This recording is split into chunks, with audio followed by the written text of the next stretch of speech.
Salut Vincent. Salut mec, Tu vas bien? ça va et toi? Ouais. T'es chaud ou bien? Chaud patate. Allez, c'est parti.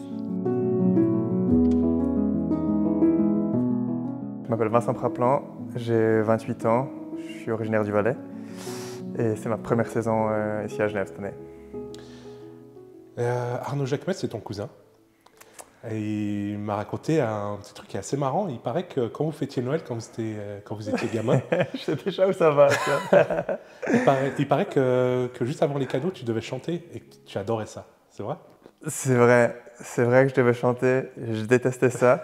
C'était soit chanter, soit la flûte, parce que mon frère et sœur, on était à l'école bilingue, l'école primaire bilingue, et c'était la partie allemande, entre guillemets, où on apprenait à jouer à la flûte. Donc j'étais terrible au chant et à la flûte. Et c'est la flûte, c'est la seule matière où mes parents étaient d'accord que j'ai des mauvaises notes pour éviter que j'étudie à la maison, parce que c'était une horreur. Donc, mais oui, pour revenir à l'histoire, c'est vrai. Est-ce que tu serais d'accord qu'on commence cette magnifique interview par une petite chanson ou bien... Ouais, on peut essayer. Ouais. Tu connais C'est quel est le nom? Je connais pas les paroles. Tu connais pas les paroles? Je connais pas les paroles. Je vais essayer de les apprendre. Quand on est sur la ligne bleue avant le match, bien sûr la ligne, il y a les fans qui chantent. J'ai la chance d'avoir Gauthier à droite, qui la connaît par cœur, qui chante aussi. Il y a Mikey qui est à ma gauche en général, qui chante aussi. Il parle pas très bien français, mais il chante le Sekelaino. Mais je connais pas les paroles. Regarde sous le coussin là-bas. Ah, comme par hasard. Si tu veux t'essayer ou pas? Il n'y a pas de mélodie. Franchement, je connais même pas la mélodie. Ça fait... Tu la chantes avec moi? Ouais, si tu veux. On la chante ensemble? Vas-y. Ok. Vas-y, je commence, ok? Tu Vas-y. lis les paroles? Ouais. C'est Sekelaino, le maître des batailles, qui se moquait et rit des canailles. Ouais. Parce que d'habitude, on dit lausannois, tu sauras. C'est vrai? Ouais, les fans, ils disent lausannois à ce moment-là. Mais canailles. Ça, c'est les vraies paroles. Ok, c'est vrai, pareil. Après, Ok. ça fait Ah ben, fait vip on et sans donner qu'il est Yves, patron des Genevois. Je pense qu'on a un très grand moment d'interview là. Je pense que franchement, on est pas mal. Pas une note qu'on a réussi, mais... Et du coup, je te disais, la partie justement où c'est canaillé normalement, Ouais. les fans genevois disent les lausannois. C'est parce qu'il y a une grosse Ok. rivalité entre Genève et Lausanne. D'ailleurs, une question, toi en tant que joueur, quand tu joues ces fameux derbys qui sont si importants pour les fans, tu ressens toi un petit peu cette tension, cette pression sur la glace avant le match? Est-ce que c'est un match comme un autre ou vraiment c'est un derby quoi? Non, c'est vraiment un derby. Pour moi, c'était la première fois cette saison à Lausanne, parce que d'habitude, c'était pas un derby quand on joue à Cloten ou à Berne. Mais je pense qu'on le ressentait dans les vestiaires déjà. Surtout quand on parle avec les joueurs qui sont là depuis longtemps. Il nous faut quand même comprendre que c'est un match spécial. Et puis voilà, on a joué à Lausanne. Nos fans, ils étaient chauds. Et puis dès que le match commence, on sent que l'ambiance est tendue.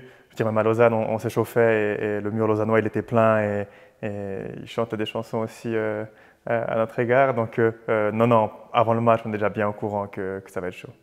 C'est un plaisir de jouer ces derbys. Ouais, c'est un plaisir. C'est toujours, c'est une atmosphère différente. C'est pas la tension, mais t'es excité un peu. Tu te réjouis et puis tu veux absolument gagner. Et c'est des matchs où quand ça se termine, souvent t'as mal quelque part, mais quand tu gagnes, ça fait encore plus plaisir que d'habitude. Mais en parlant de ce plaisir, quand tu es arrivé à Genève, là, il y a cet été, on avait déjà pu en discuter un petit peu, tu avais dit que le plaisir justement de jouer au hockey, c'était un de tes objectifs, c'est-à-dire de le retrouver ici à Genève. Est-ce que là, maintenant, quelques mois plus tard, tu as l'impression d'avoir retrouvé ce plaisir justement de jouer? Ouais, complètement. Je pense que pour moi, c'est pour pouvoir être performant, pour pouvoir bien jouer, puis même épanouir là où j'habite, j'ai besoin d'être heureux. Chaque joueur a sa façon d'être avant, pendant, après les matchs. Moi, je suis quelqu'un qui aime bien être décontracté, qui aime bien rigoler. Et puis, comme je dis, pour performer, je dois être un peu relax, je dois prendre du plaisir. Et ici, il y a tout ce qu'il faut pour, quoi. Les gars, ils sont vraiment géniaux dans les vestiaires. On a vraiment une ambiance très, très spéciale. Il y a ce côté roman, il y a le côté suisse-allemand aussi. Donc j'avais déjà dit auparavant, mais je me retrouve vraiment des deux côtés. Et cette légèreté romande, je pense que ça m'avait manqué quand même pas mal. Donc je suis vraiment heureux d'être ici. Parce qu'avant d'arriver à Genève, tu jouais pour Berne. Et puis, c'était une expérience sportivement, ça a été un peu compliqué pour toi là-bas. Tu peux nous expliquer un petit peu? Ouais, tout à fait. C'était très compliqué. Il y avait beaucoup d'attentes. Je revenais d'Amérique, je revenais de championnat du monde, des Olympiques. Donc, il y avait une certaine pression quand même qui était là. Je venais aussi pour remplacer certains joueurs qui étaient partis. Et c'est dur à dire, mais je pense presque depuis le début, il n'y a pas eu ça n'a pas fonctionné. C'est dur à expliquer, mais ouais, ça s'est juste pas passé. J'ai jamais vraiment trouvé ma place comme je le voulais. Alors je m'entendais bien avec tout le monde, il y avait une bonne ambiance. Je sais pas que j'étais malheureux en soi-même, mais j'étais pas vraiment moi-même comme je voulais l'être. Peut-être je me laissais pas assez aller dans les vestiaires, et puis ça a juste pas fonctionné pour être honnête. Donc c'est comme je dis, si je me sens pas vraiment bien, je suis pas vraiment heureux plus que ça dans la vie de tous les jours, c'est compliqué pour moi d'être performant, et puis ça s'est ressenti sur la glace. À Berne aussi, tu as vécu un drame. C'était le 1er mars dernier. Ton papa Gérard qui était venu te voir à la fin du match. Malheureusement, il a été victime d'un arrêt cardiaque. Toi, comment est-ce que tu l'as appris à ce moment-là? Parce que c'était en fin de match. Tu peux nous raconter un petit peu? Ouais, c'était un peu spécial parce que mon papa il était déjà un petit peu plus vieux, il venait pas tout le temps au match, il venait de temps en temps quand même. Mais ce soir-là, il était au match avec mon frère. Mon frère, il fait le déplacement presque tous les matchs, cette année aussi à Genève. Et donc, il a toujours la même place, donc je sais toujours où il se situe. Je me rappelle qu'on perdait 5-1, il restait encore quelques minutes à jouer. Et puis, comme mon papa marchait peut-être un petit peu plus lentement et on allait perdre de toute façon, j'ai vu mon frère et mon papa qui se levaient pour rentrer au garage et mon frère s'est retourné avec mon papa et puis ils m'ont fait salut, ils m'ont fait signe qu'ils partaient et puis je leur ai fait comprendre que je les ai vus. Et le match se termine, on rentre au vestiaire et comme à l'habitude, on se change et puis on va sur le vélo, on fait un petit décrassage. J'ai mon attel avec moi, mais en général mon frère il sait qu'il ne faut pas m'appeler dans les minutes qui suivent le match parce qu'on est encore occupé. Et il m'appelle une fois, je trouve ça un peu bizarre mais je ne réponds pas. Et il m'a envoyé un message après, il m'a écrit rappel urgent. Et je l'ai appelé tout de suite. Et puis, ouais, j'ai ses premiers mots en tête. Hein, il m'a dit, papa, je crois que c'est fini. De la peine à comprendre sur le moment. Et c'est un peu tout ce qui est sorti. Donc j'ai mis un pull, je suis monté en courant et puis il y avait déjà l'ambulance qui était là. Puis mon papa, il était en ambulance avec les médecins en train de se faire réanimer. Ça a duré longtemps, je pense qu'ils l'ont réanimé pendant une demi-heure. Et après environ un quart d'heure, il y a un des médecins qui est sorti et puis il nous a demandé s'il fallait qu'il continue ou s'il pensait que pour mon papa, c'était OK comme ça de partir après un match de hockey qui serait heureux. Et ouais, c'est des moments bizarres, on ne sait pas trop quoi dire, on ne sait pas trop comment réagir. Et puis on n'était que les deux, on est 4 frères et sœurs, donc on ne pouvait pas prendre la décision non plus à deux. Donc on leur a demandé de continuer et ils ont réussi à le réanimer après environ une demi-heure. Malheureusement, c'était déjà un peu trop tard et puis les séquelles étaient trop grosses. Donc mon papa il est décédé 5 jours plus tard à l'hôpital. À quel point ça a été un tournant pour ta jeune vie? De vivre tout ça en plus, ouais. Tu l'as vécu en plein direct. C'est ça, je pense vraiment, pour mon frère, c'est encore plus dur, je dirais, parce qu'il s'est effondré dans ses bras. Donc, c'est des images qui restent à jamais, quoi, ça c'est sûr. Mais pour nous aussi, c'est dur à comprendre. Pendant que ça se passe, on n'a pas vraiment les mots, on ne sait pas vraiment comment on se sent. Pour moi, au début, c'était plutôt un vide qu'une tristesse, parce qu'on ne comprend pas ses émotions, et puis il faut laisser beaucoup de temps pour vraiment comprendre, et puis pour accepter aussi ce qui s'est passé. Alors c'est très dur, c'est indéniable, je pense, pour tout enfant de perdre ses parents. C'est très très dur. J'essaie de me reconforter un peu en me disant qu'il va mieux maintenant, ou qu'il va bien maintenant où il est. Moi et mes frères et sœurs, on est conscients que notre papa il a une vie compliquée, peut-être plus dure que ce qu'il méritait. Donc, ouais, on se dit peut-être qu'il est en paix maintenant où il est. Bah justement, tu as vécu beaucoup de moments avec ta famille, et puis c'est des moments, des images tristes que tu as en mémoire, et aussi ça t'a donné aussi plein de bons moments, de souvenirs en famille. Ouais, ouais, tout à fait. C'est dur, même maintenant, quelques mois plus tard, c'est dur à dire que la semaine où mon père était à l'hôpital, cette dernière semaine, c'est dur à dire qu'il y a beaucoup de moments magnifiques qu'on a passés, parce que tu es conscient que tu vas perdre ton papa bientôt, mais on n'espérait pas, bien sûr, mais on était les 4 ensemble, et ça fait vraiment longtemps qu'on n'était plus été les 4 ensemble pendant une semaine. Et on allait manger tous les soirs au restaurant, et on buvait un verre de vin parce que mon papa il adorait ça aussi, et puis on buvait un peu pour lui, et puis on se racontait plein d'histoires de qu'est-ce qu'on avait vécu avec lui, et c'est des moments qui restent finalement plus présents que les images qui sont dures, ces dernières images à l'hôpital et ces derniers souffles. Ça, bien sûr, ça reste aussi, ou ça revient plutôt de temps en temps, souvent quand tu ne le prévois pas non plus.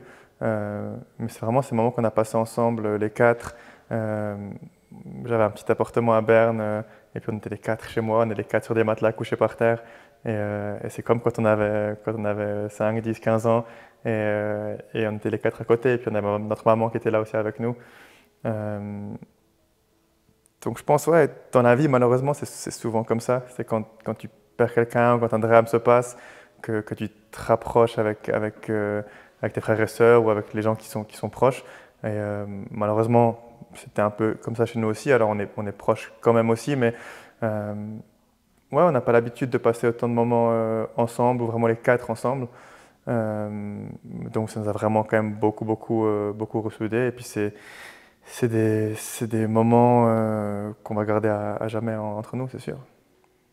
Sauf erreur de ma part, ce 1er mars, c'était ton dernier match du coup avec Berne. Après, tu n'as pas fini la saison avec eux. Tu es revenu à Genève, tu as fait toute la préparation, le championnat, comme on connaît, ça se passe plutôt bien pour l'instant. Et puis il y a eu ce match à Berne. Est-ce que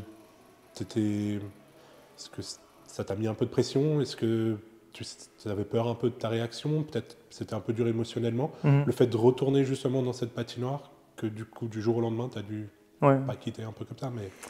Ouais, c'était bizarre. C'est pas une date que j'avais en tête. J'avais pas vu notre plan en début de saison, puis je me suis dit, ah ok, ce jour-là, on va retourner à Berne. C'était pas vraiment quelque chose qui était présent.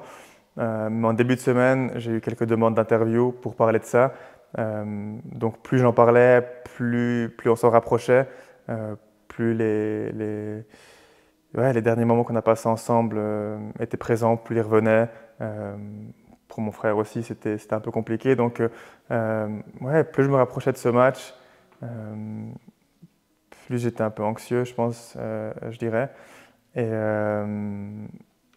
ouais, c'était quand même spécial, c'était quand même très bizarre. Pendant tout le match, j'avais quand même pas mal de peine à me concentrer. Ouais, il y avait beaucoup d'images quand même qui revenaient en tête. Je regardais toujours les places où ils étaient assis avant qu'ils se lèvent et qu'ils partent. Je regardais beaucoup mon frère aussi, et on communiquait un peu comme ça en se regardant. Donc c'était pas un match très agréable. Je suis content que ça soit passé, que c'est derrière moi. Mais je pense que chaque match à Berne va rester bizarre d'une façon ou d'une autre. Plus les années passeront, je pense, plus ce sera facile. Ou ce sera un peu plus facile. Mais je pense que cette patinoire, malheureusement, elle restera d'un côté ou d'un autre, toujours un peu dans mon histoire. Quand même peut-être une question. Tu as une multitude infinie de souvenirs avec ton papa. Mais si tu devais en garder qu'un seul, qui dans des moments où il y a un peu de tristesse, bah, tu penses à ça et ça te redonne le sourire, ce serait lequel? Euh, bah, forcément, je sais pas s'il y a un moment spécial, mais euh, je pense que le hockey, le sport en général, c'était très important pour mon papa. Euh, le hockey encore plus. Euh, euh, donc tout ce qui touche au hockey, pour lui, c'était vraiment une immense fierté. Euh, Mon frère regarde tous les matchs, mais après chaque match, mon papa, il lui écrivait un résumé du match, alors que mon frère avait vu le match. Mais sa façon de s'exprimer, mon papa, c'était pas un grand communicateur, surtout quand on parlait de sentiments ou de choses comme ça. Ça a toujours été un peu compliqué pour lui. Donc, je pense que c'est une façon de s'exprimer aussi à travers le hockey, même envers mes sœurs qui, alors elles m'adorent, elles sont très fans de leur petit frère et de sa carrière, mais le hockey, ça leur dit pas plus que ça. Et mon papa, il résumait après résumé, il expliquait les matchs, les goals, les tirs, les passes, et mes sœurs, elles, voilà quoi, pour elles, moi je suis leur petit frère avec ou sans hockey. Euh, mais je pense je pense les championnats du monde 2018 ou 19, non 18 pas, 17 c'était à Paris, 18, je pense que c'était 19, c'était où? En Slovaquie peut-être. Mon papa, il était venu avec mon frère. Euh, il aime pas trop voyager, mon papa. Donc déjà de prendre l'avion et venir là-bas, c'était une aventure. Mais je savais très bien jouer là-bas, j'avais marqué, j'avais fait des points. Donc je pense le voir là-bas avec mon frère, heureux, euh, c'était, c'était sympa, puis ça va rester. Ouais. Bah, du coup, on va peut-être changer un peu de sujet et puis parler un petit peu de l'hockey, comment ça Mhm. avait commencé pour toi. Ouais. Tu te rappelles la première fois que tu as mis des patins? Euh, je pense pas que je me rappelle la première fois. C'est dur à dire. Tu étais très jeune? Ouais, j'étais très très jeune. Je sais que c'était pas des patins. Je me rappelle très tôt, j'avais des patinettes. C'était avec les deux lames de chaque côté. Et puis tu attachais tes chaussures aux patinettes. Ça, je pense que c'était à Sierre déjà. Euh, je pense en 3 et 4 ans, j'étais sur les patinettes. Ouais. Et du coup, forcément, ton frère aîné qui jouait, c'était un peu lui ton exemple? Oui, beaucoup. Ben, c'est pour ça que je joue au hockey, parce que lui, il joue au hockey. Moi, je pense, depuis tout petit, je suis tombé amoureux de ce sport. Et puis, en tant que petit frère, ben, tu suis ton grand frère, euh, parce que c'est un peu ton héros, puis un peu ton modèle. Après, il a 8 ans de plus que moi, donc on n'était pas si proches que ça quand on était petit. Moi, je le suivais forcément parce qu'il joue au hockey. C'était les belles années du HCCR. Et puis moi, nous, on a grandi à côté, vraiment à 20 mètres de la patinoire. Donc les soirs de match où j'ai pas le droit d'aller voir le match, j'avais la fenêtre de ma chambre ouverte et j'entendais chaque goal, j'entendais chaque check, tout ce qui se passait, je le suivais en étant à 20 mètres. Et puis quand j'allais à la patinoire, ben, je voyais mon frère sur le banc. Donc ouais, j'étais avec mes copains qui avaient mon âge et puis je pouvais leur dire, ben, c'est mon frère qui est là, qui joue. Donc c'était spécial. Et puis je connaissais tous ses amis, tout le monde qui m'appelait Mini Praplan. Et puis on se ressemble beaucoup forcément. Mais nous deux, personnellement, on n'était pas si proches que ça à cause de l'âge. Et puis je pense que quand tu as 8 ans, tu n'as pas grand-chose à discuter avec ton grand frère qui a 16 ans. Il a enfin, il a voyagé un peu aussi. Donc c'est vraiment après que les années qu'on s'est rapprochés. Et avec tout ce qui s'est passé ces dernières années, vraiment encore plus. Et ici, en tant que Valaisan, ici à Genève, tu te fais un petit peu au vin genevois ou bien où il faut absolument boire du Valaisan? C'est compliqué, c'est compliqué. J'ai goûté forcément du vin genevois aussi. J'ai été surpris en bien. On a eu l'occasion en début de saison d'aller chez Stéphane Gros. On a fait déjà un ou deux repas chez lui et il m'a fait déguster aussi son vin. Donc surpris en bien, c'est sûr.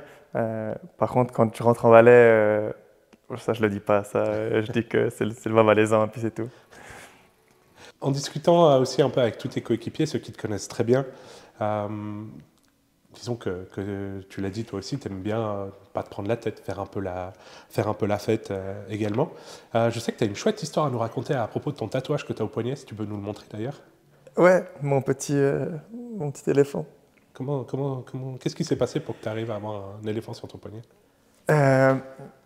Bon, déjà, les tatouages dans ma famille, c'est tabou. Ma maman, tout ce qui est tatouage, piercing ou des histoires comme ça va pas du tout. Donc, ça n'a jamais été un thème parce que j'avais pas le droit. Mais ça fait quelques années que j'avais envie, pour une raison ou une autre, peut-être parce que tous mes amis ou la plupart ont des tatouages, que je voulais en faire un. J'attendais le bon moment. Donc, on est parti en Thaïlande, il y a, je pense, 4-5 ans maintenant, avec mon meilleur ami et son frère. Donc l'idée du tatouage était déjà un peu en tête, et le fait de le faire en vacances, c'est sympa, puis c'est un souvenir qui reste. Donc l'idée de base, elle était là. Et puis le matin, on s'est réveillé, et moi je sentais un peu un petit picotement, je ne me rappelais plus trop. Et c'est là qu'on a les trois découvert cet éléphant. Donc ça va, il a été accepté par ma maman, il n'est pas trop petit, je peux mettre la montre par-dessus si jamais, donc ça va. Et si pendant tes années ici à Genève-Servette, par bonheur, tu gagnes un titre, tu ferais tatouer un petit drapeau de Genève ou le jour où tu retournes dans le Valais, tu seras persona non grata? Le drapeau de Genève, je sais pas, mais par contre, un petit Shere Khan derrière l'éléphant, ça je pense ça pourrait bien passer. Donc on n'aime pas trop parler de titre à l'avance, mais si on se met à gagner avec Genève, un petit Shere Khan, je pense que c'est faisable. Bah écoute, super. Merci beaucoup Vincent en tout cas d'être passé sur ce canapé. J'espère que tu as passé un bon moment et puis merci encore. Très bon moment, merci à toi, c'était top.